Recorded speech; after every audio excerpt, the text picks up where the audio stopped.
Our focus now is on the midah of trust, which translates into Hebrew as bitachon or bitochen. It's a very important quality for spiritual life because it not only means trust. In the Jewish context, it means trusting God.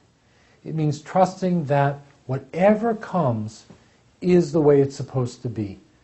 It doesn't relieve us of the need to make effort. We can try and make our lives go one way or another, try and influence situations that we find ourselves in. But when we've made our effort, our hishtadlus, then the wise person knows the moment at which to turn it over, to make it God's burden, and to trust with bitochen that the outcome will be as it is supposed to be. I want to tell you a story about a paragon of bitochen. My teacher, Rebbetzin Shoshana Per, her father, Rabbi Yehuda Leib Nekritz, was born in Russia. But in the First World War, he, along with a lot of other Mussar students, escaped from Russia to Poland and set up life in Poland and was living in Poland when the Russians invaded at the beginning of the Second World War. And they came into these villages and they found that there were Russians there who were living in Poland who didn't have Polish citizenship. And so what they did is they rounded up all these Russians and they sent them to Siberia. So it was very sad right at the beginning of the war that the Nekritz family was sent to Siberia.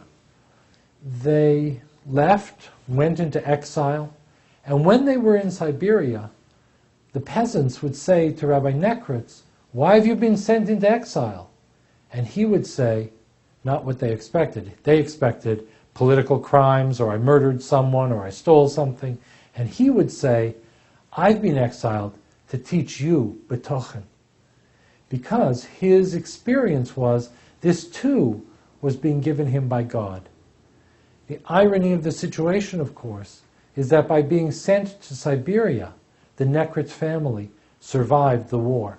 The reason Rebbetzin Per can be my teacher is because when her family was in Siberia, the area of Poland where they were, where the Russians had come in, was overrun by the Nazis.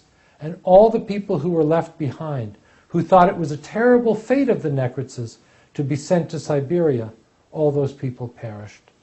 And so we do what we can to make our lives as good as they can be. And at the point where we have made the right amount of effort, according to our judgment, then the thing to do is to let go and to trust God, to feel betochen in your heart.